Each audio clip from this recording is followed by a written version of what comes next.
Sur les challenges, il y en a plusieurs, forcément. Quelques-uns que je pourrais prendre.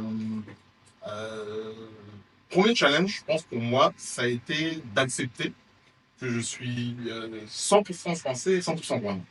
Pourquoi? Parce qu'en France, on me ramène souvent et toujours à mon origine. Ah, tu es français, mais tu viens d'où?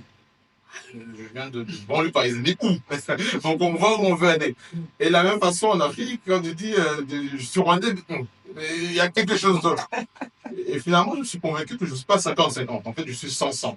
Et ça, c'est une force. C'est super intéressant. On passe par une réflexion qui est longue, hein, mais je suis entier dans les deux mondes, dans les deux environnements.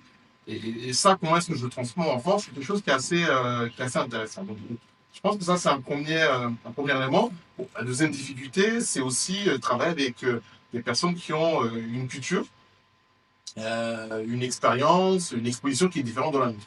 Donc ça demande au final beaucoup d'humilité.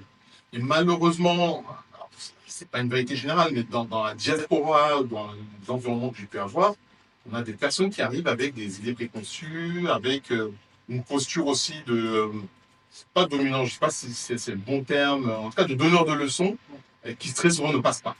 Donc on va se confronter, on va beaucoup être en conflit avec les personnes du pays dans lequel on est. Donc bon, ça c'est des choses sur lesquelles il faut s'approcher. Et puis, moi, je pense aussi que j'ai eu un travail aussi personnel. C'est-à-dire, dans tout ce retour-là, dans l'autre personne qu'on rencontre, en fait, il y a la rencontre avec soi-même. Ça, c'est intéressant. Différemment. C'est-à-dire que comment moi, je m'inscris aussi dans cette autre culture que j'ai, qui est dans mes veines, qui est sur ma couleur de peau aussi, qui est dans mes origines. Donc, je pense que c'est vraiment, ouais, c'est quelque chose qui est dual. À la fois personnel, à la fois avec autrui, et à la fois comment on s'inscrit dans cette histoire-là. Donc, c'est quelque chose, un process hein, sur lequel je continue à travailler. Et puis, pour finir,